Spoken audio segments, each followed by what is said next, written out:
Hello, my name is Jason Murray, one of the pastors at Candlelight Christian Fellowship, and I want to welcome you to our studio today. And today, in advance of our upcoming Family Ministry Conference, which is entitled Courageous Conversations, Preparing Parents for the Conversations That Matter Most. And that conference will be April 12th on a Saturday morning. And headlining that conference will be Conrad Woodall, along with his wife Becky, and we're so glad to have them in the studio today. What we wanted to do for the benefit of you and our upcoming conference audience is sort of pre-conference this. We basically wanted to reproduce the conversations that we had that elicited the need for this conference in the first place. And this really has to do with the difference between raising children, especially with regard to marriage and relationships today, versus what it was like in our great-grandmother's time. And so we're all aware, we've talked about this at Candlelight before, how if we could all just be Amish, if we could all be Luddites and just get rid of the phones and get rid of all of the kind of wash of technology and media, which has been accompanied by a lot of hazards, a lot of risks to our kids in the form of everything from just early exposure to things that they would not otherwise learn about until teenagers. Now they're learning about those things in grade school or younger, all the way up to the kind of hard full court press of indoctrination about gender and the whole smorgasbord of umpteen genders that we had for a couple of years at least up until now 2025. So I want to first of all, Conrad and Becky, thank you for being here today. Welcome. Oh, absolutely. So glad you guys are here. Thank you for being part of this conference for us. If it's okay, I'm just going to ask you my questions, and I'll just go in order because I thought our people would just kind of benefit. So because it's Candlelight, we need to set this in context for our people. And so the first question I have is, why would we even need to do a conference like this, given that we're a Bible church?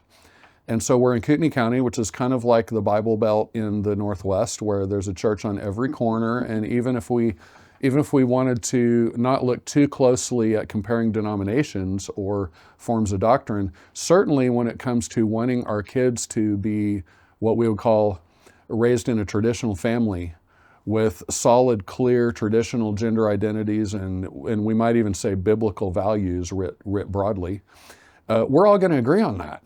So why would we even need to have a conference about talking to our kids about sex? Why would we need to talk about it? And I'll put it like this. Candlelight, for example, we're a Bible church. We have Awana programs. We teach our kids to memorize the Bible. We have a lot of just direct Bible education. But Candlelight's also an apologetics church. And so on the one hand, Candlelight's always talking about the flood of moral issues that's attacking our kids. And then on the other end, we're teaching them to memorize the Bible. Do we need to do more than that? Do we need to do more than Bible study and also warnings about the tide coming from our culture? And do we need to do that in conversations with our kids about sensitive topics? So do we even need to do a conference like this, Conrad?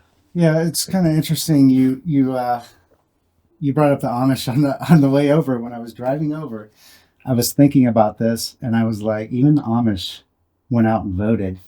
This in mass. They did. When have we seen? So they really did. Didn't yeah, it's kind of like what we're talking about, where you'd almost have to live like the Amish or the Mennonites or something like that. But they went out and voted.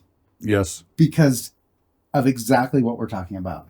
Yeah. It's gotten to the point to where the old methodology that most of us, my wife and I are on the end of the generation spectrum for Gen X.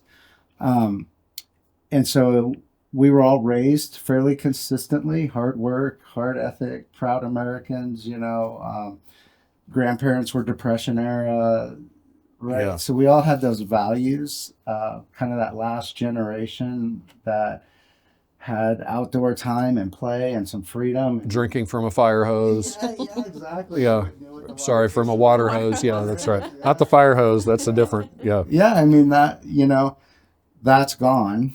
Hmm. And you really, if you look at all the research and the stats, which we'll get into kind of in the conference, about 2010 forward, when smartphones hit, 2007, I think is when the first iPhone hit. But once those apps started hitting and social media, this is something that parents have no basis for. We've never been challenged this way. We've always been able to find ways to shelter our kids and to give them that biblical foundation and set those moral boundaries in place.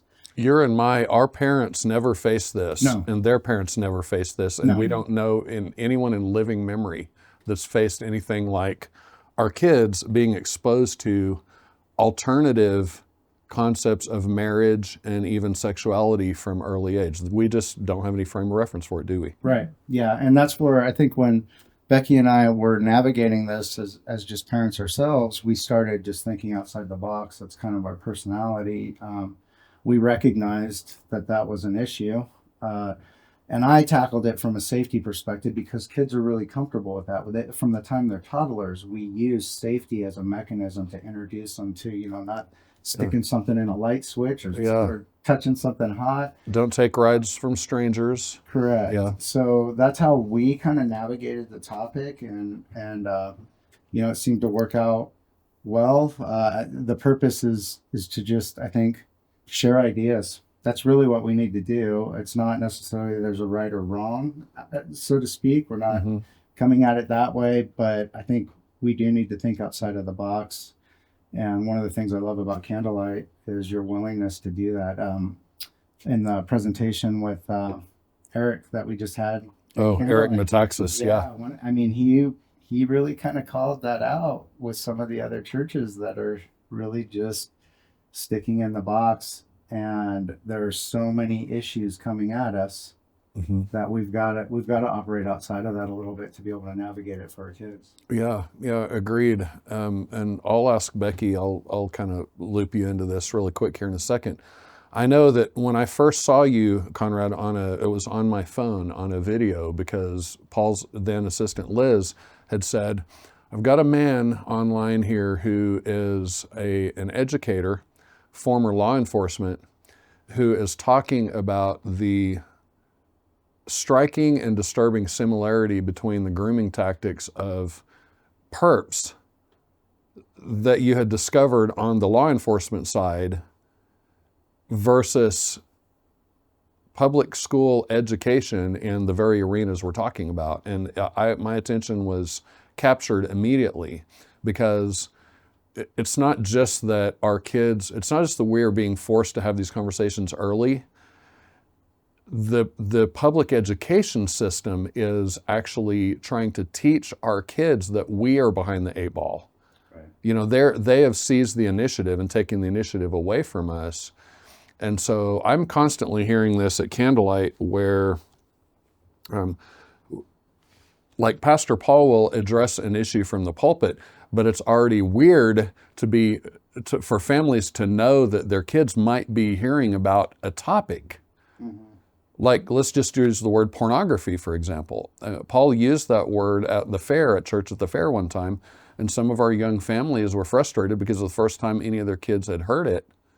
But on the other hand, I knew that my kids had been dealing with at least that word since grade school. Right. So I'm thinking about this. I had written down this note. The Bible has, let's just use a similar example. The Bible has a little to say about pandemics, right? But it has a lot to say about, on the one side, people said, let's take care of each other. Let's think about community and loving your neighbor. But on the other hand, the Bible has a lot to say about telling the truth and about liberty and about freedom and about control.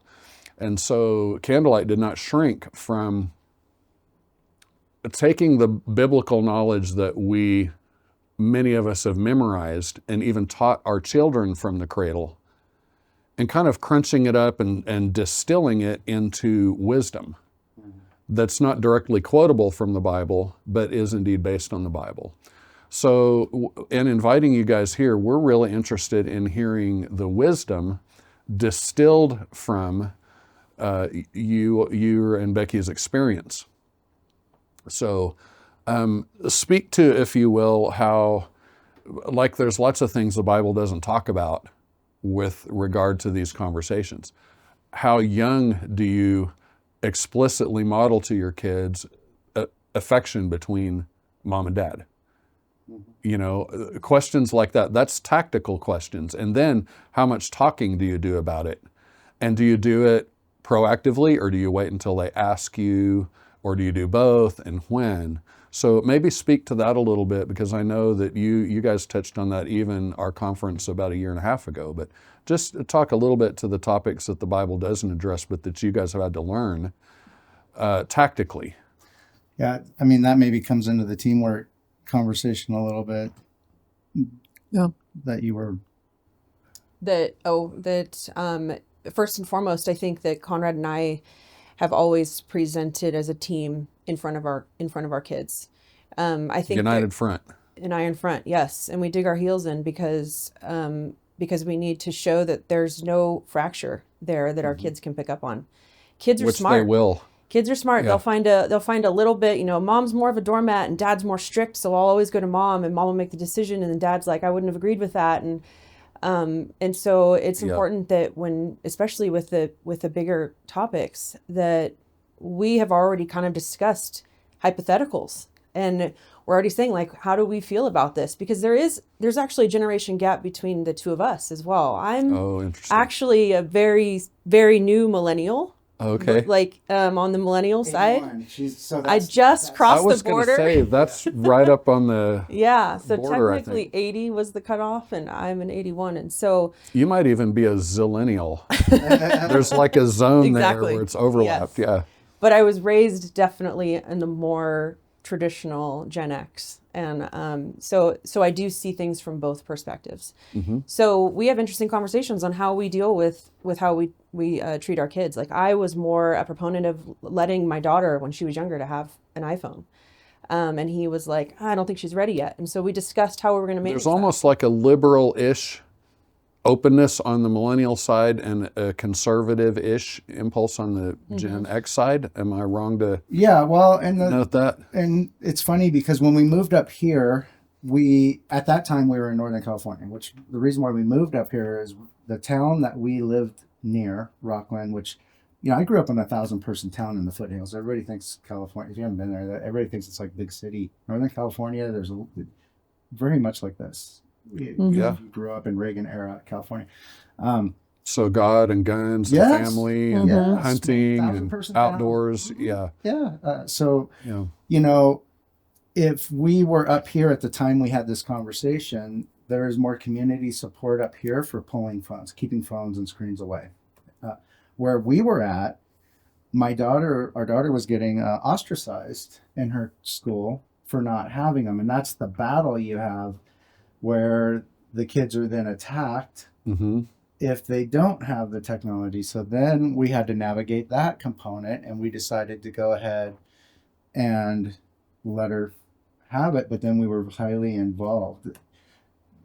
The decision at that point, there's a point, it's Erickson stage 5 technically, where kids basically start to want independence. They don't want your advice anymore. This is the typical teen. At that point, our daughter still wanted our advice. So we actually navigated a lot of the drama, whether she would sit there and help text through conflict. Yes. It's weird, you know, usually kids would have interpersonal conflict on playgrounds and things like that, and the teachers would walk them through it. In the way that we all grew up, now the conflict's happening here.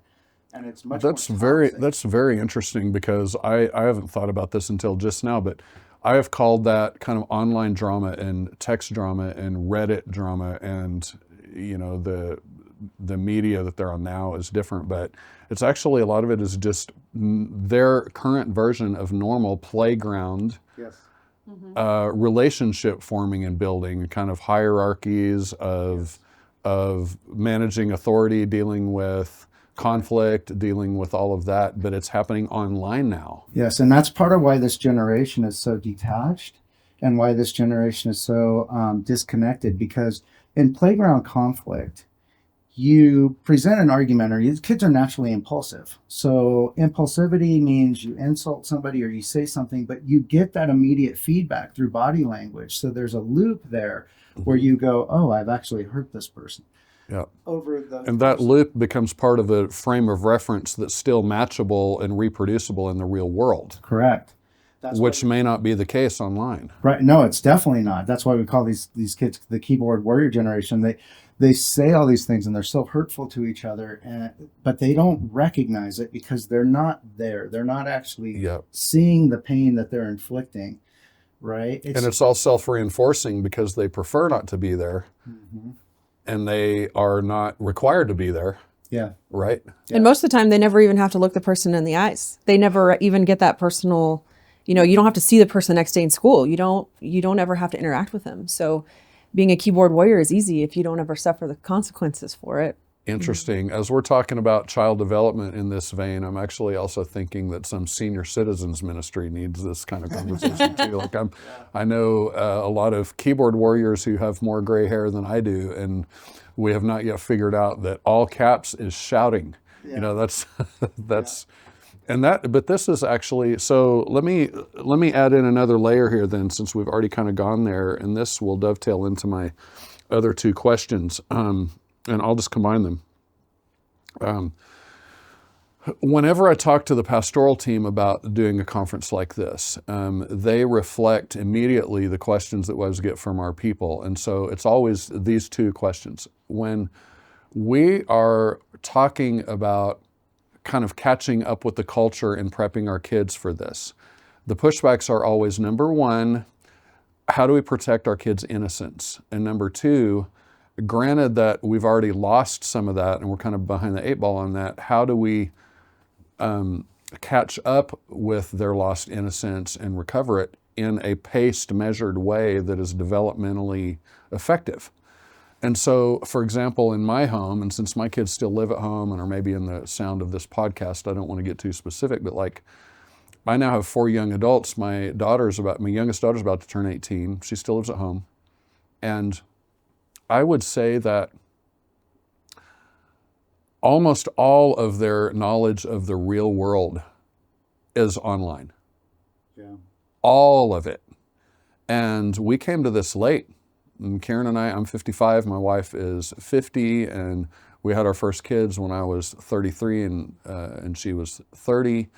And we are definitely almost boomers, dealing with, Gen Z and even almost alpha mentality kids.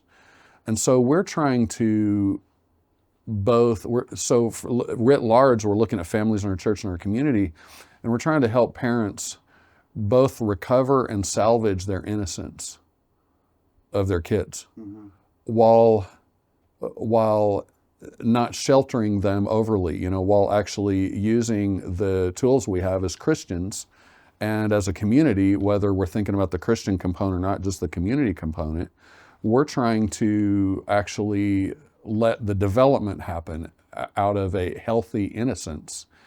Even though we're hearing things like, I hear about all the time the next grade school parents whose kid has confessed to pornography use, or there has been some kind of incident on an outing.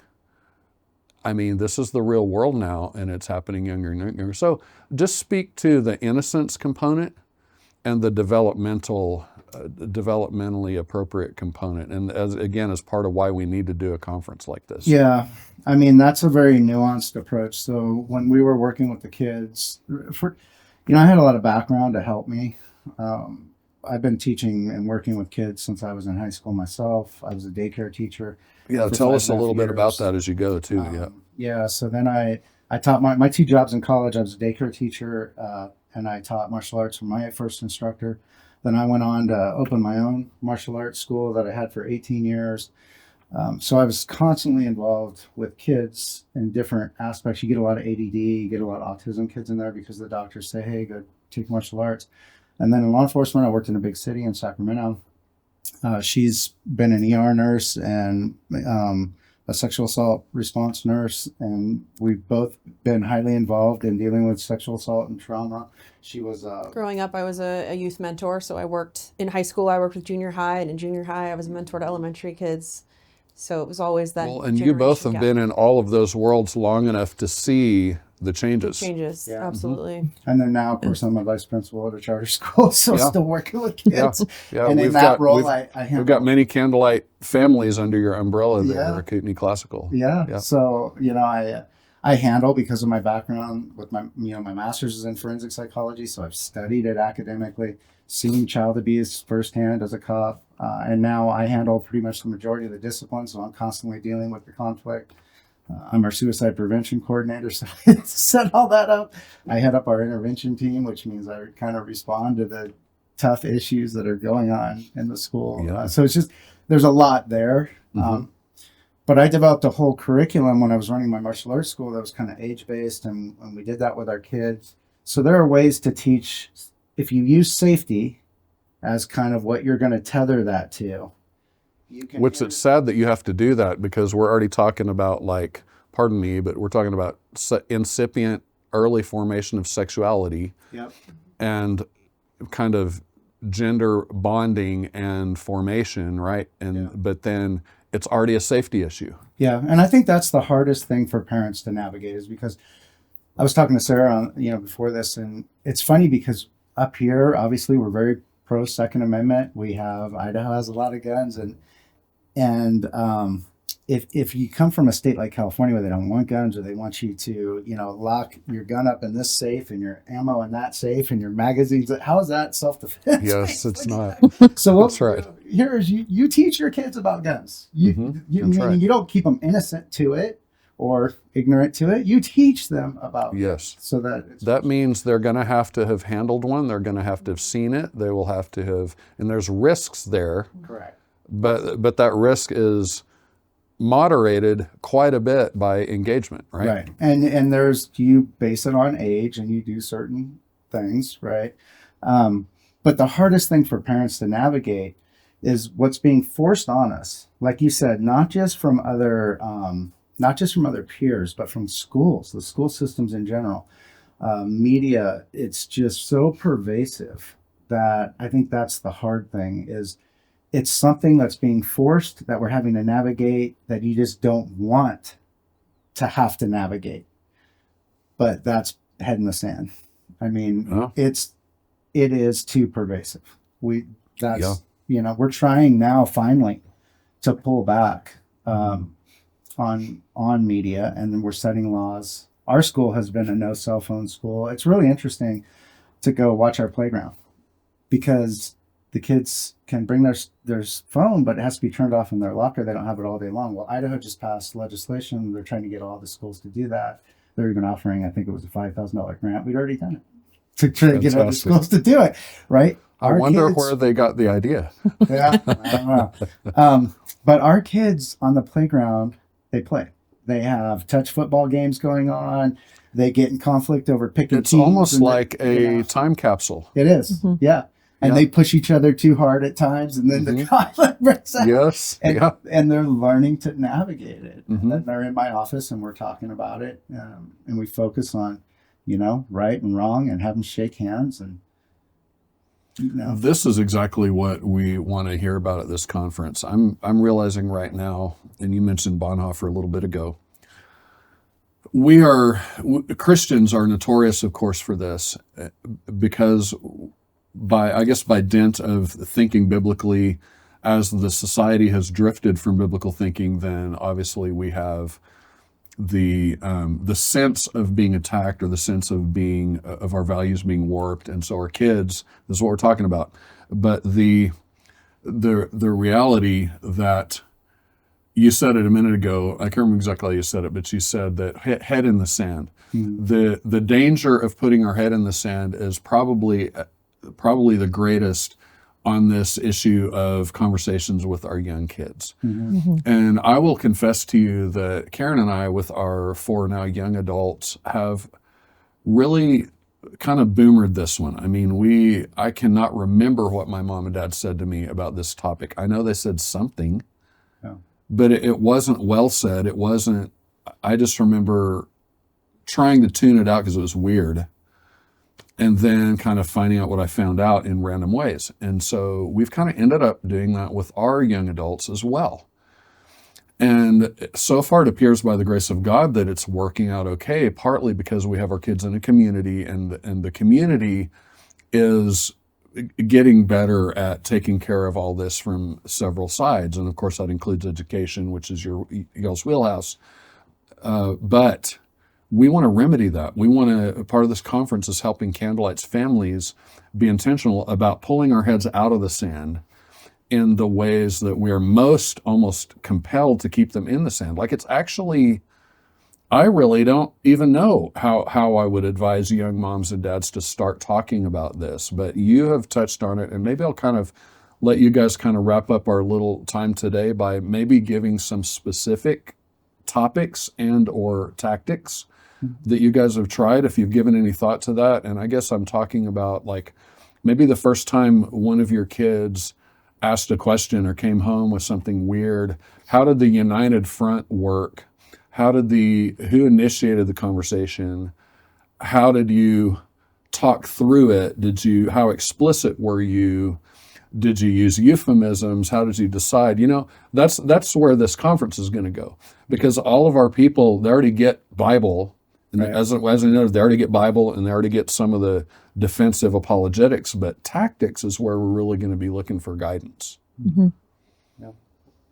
Yeah. So just what say you? I know there's a lot you could say, but I think that I got, I have a lot of patients, older patients that I talk to a lot. And when you're with patients for a while, you always talk about various topics. And I had a patient that said to me one time, your job as a parent is to run out of jobs. So it is skill development. It's always, what next skill is my kid ready to take on? And even though head in the sand is a very safe space, it's not effective in skill development. no. So I think that when we notice our kids are going into certain different psychology stages, we start to go, what are they ready for? At this point, they're showing curiosity. They're out and they're asking questions. And I think that some parents will hear their kid ask a question and they'll kind of give them a simple answer, but not really take a lot of thought into where this is coming from. Why was this question asked today, right now? And I think Conrad and I do a good job at kind of asking more questions. And both of us being in law enforcement, being in the medical field, open-ended questions are very effective with your kids because you find out where their head is. Almost a zone between investigation and interrogation. Yeah.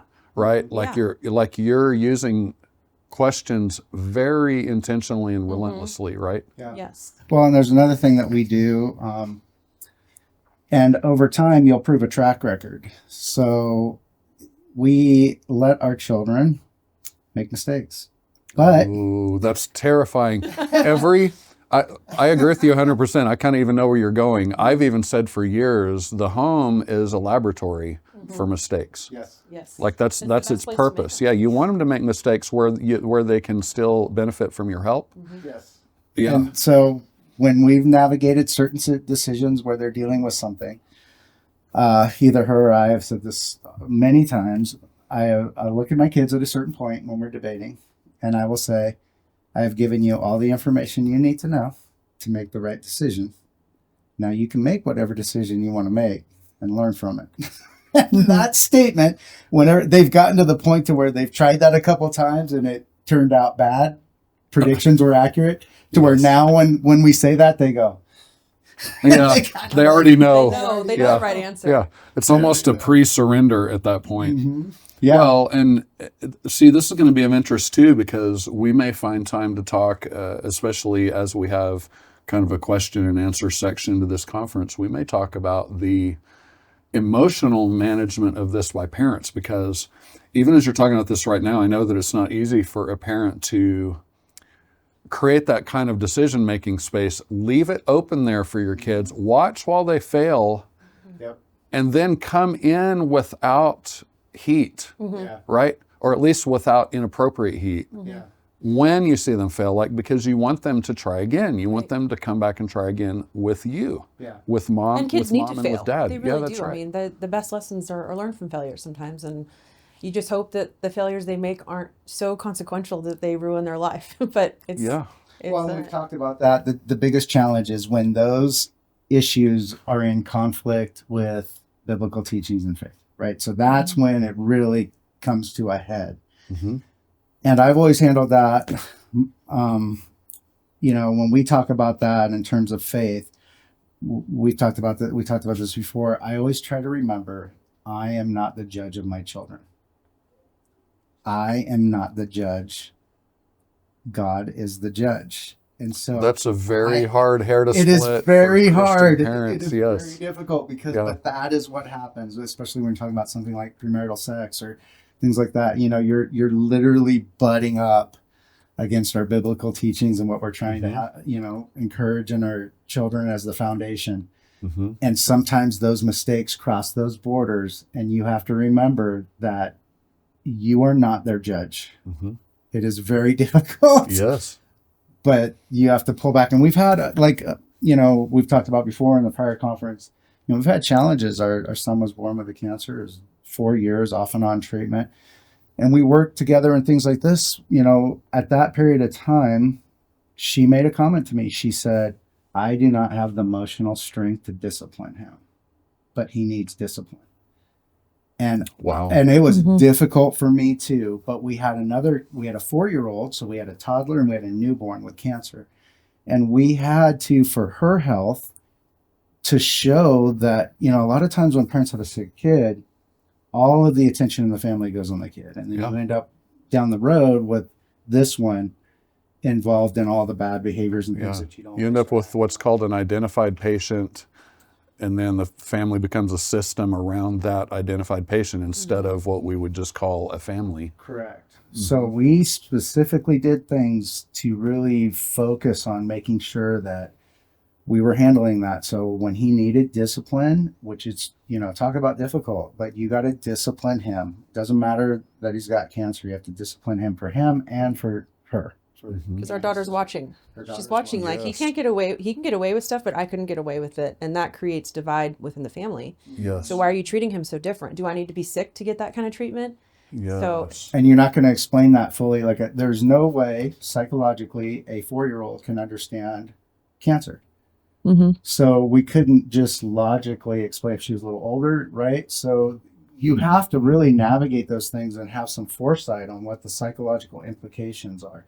Mm-hmm. There were things she did, like she took her on a personal Disneyland trip while we were doing that, so that we could really emphasize some time, because he did require more treatment. And kids will tend to do regressive behavior anyway when you have a newborn. Like a 4-year-old will say, she used to say, hold me like a baby, because she sees us holding him like a baby. Yes. So then she's like, hold me like a baby. Yes. Okay, so that's typical, right? Yeah. But when you have a kid with cancer, they're getting so much extra treatment and care that 4-year-old doesn't understand that. You almost have to compensate for that to head off the psychological implications that's going to develop if you don't. Now, of course, you're going through your own depression and issues, and we're battling your own psychology. So that's what we mean by being a good team and really having that open conversation and just honestly expressing vulnerability and saying, this is what our kids need. This is what I'm capable of. This is what I'm capable of. How can we support each other and manage this? It's not easy to parent. And it's so much harder in this generation. Let me use. So one of the things we talked about before, or we let off with, was wisdom and the idea of wisdom. And that's the virtue, right? So wisdom, academically, when you talk about wisdom, you're talking about knowledge and experience. And one of the things, if you really think about that, we all want wisdom for our children. When you think of sheltering, you literally are attacking that experience component of wisdom. So the trick disabling it almost. You are. So the trick is not to disable that experience. The trick is to kind of guide them through that. Conrad, that's the scary part, because the Bible doesn't tell us. Like literally, the one verse I could find about this is Ephesians chapter 6. Fathers, don't provoke your children to wrath, but bring them up in the training and admonition of the Lord. Oh, just bring your kids up in the Lord. That's it, right? Yeah. It's Yeah. it's not easy. It's not. And that's why in the conference, we're going to talk about the things that we did. We'll get a lot more into detail about how we used safety to train our kids to handle the adversity of life, I mean, my daughter was told to go kill herself multiple times. Like, these kids do this stuff. All of the things that we're talking about, our kids are coming up in it right now. We've dealt with it. We've parented through it. And so we'll really address that in the conference.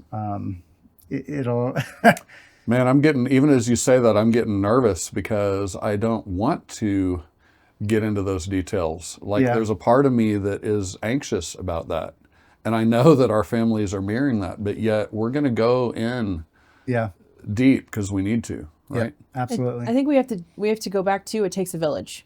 I think that having a group of people of all different generations being able to share information and cooperate with each other provides comfort through that anxiety, because having everybody else's wisdom helps you too. You don't actually have to experience these things to know that there is a resolution for it. There's an effective resolution. You just have to be able to coordinate with other parents. And I think that's something that Conrad is working on within Candlelight too, is just making it easier for parents to connect during these times before they have those difficult conversations. I mean, I knew I was going to struggle with my daughter's first heartbreak because I remember how painful that was. And it's like, how do you get through something like that with your kid and know that you're hurting because they're hurting, and they're, it's their first love. And I know that I talked to several of my friends who are older than me just to kind of get an idea of like, how do you manage that? Just something so small, but that happens to everyone. Oh, yes. Yeah. Well, and two, you have to remember, so that this kind of touches on why we started Trad Fam, which is a whole other thing that I'm working on, right? Yes. Because how do we in essence be our brother's keeper when we pull That's away the from Traditional Family Legislative Coalition, right? And correct. Yeah. And that's this idea of really celebrating traditional families. Traditional families used to be the first responders in our communities, right?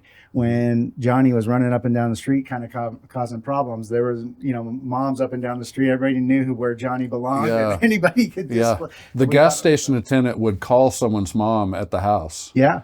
right? Yeah. But the neighborhood wasn't isolated necessarily from Johnny, meaning, we even had, our daughter, more so than our son, but our daughter had a couple of friends that wouldn't be considered good influences. We didn't shelter her from them. We actually tried to be a family that was supportive for those kiddos. And she ended up splitting ways with most of them anyway, but there was a learning process that went through, and it allowed her to see the different family dynamics.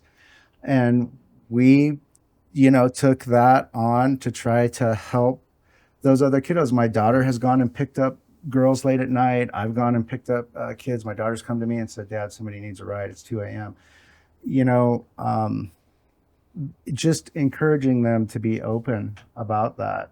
It's huge. But when our families isolate, when the good families, the ones that are out there are trying to, be biblical and be an example, to me, you're being your brother's keeper at that point. So, we can't run from this. No, and I think the traction is the same point as the typical breakdown. It is at the point of tactics. And, You're right. And when the Bible does not define tactics for Christians, then that's when they tend to retreat or withdraw, and we're not going to do that. As we noted at the beginning, Candlelight kind of has a wheelhouse and a little bit of a tradition history of not doing that, and so we're not going to shrink back from that. Yeah. And so Conrad and Becky, we really appreciate you kind of stepping up for this. We have great expectations for that weekend, no pressure. Yeah. But at the same time, when the need is this clear and the resources are also in evidence. I mean, we know that we've got the Word of God and we have the people of God, and even as we know that we're connecting and in community, you said it takes a village. We're in a village, if you will, in Kootenai County, where many churches will common cause with us over this. We all know that this is something we need to look at, these courageous conversations. So thank you guys for being in here today. Appreciate you very much. Once again, April 12th, Saturday, courageous conversations, the conversations that matter. So we will see you then, more information to come. My name's Jason Murray, Family Ministries Pastor at Candlelight. We'll see you again soon.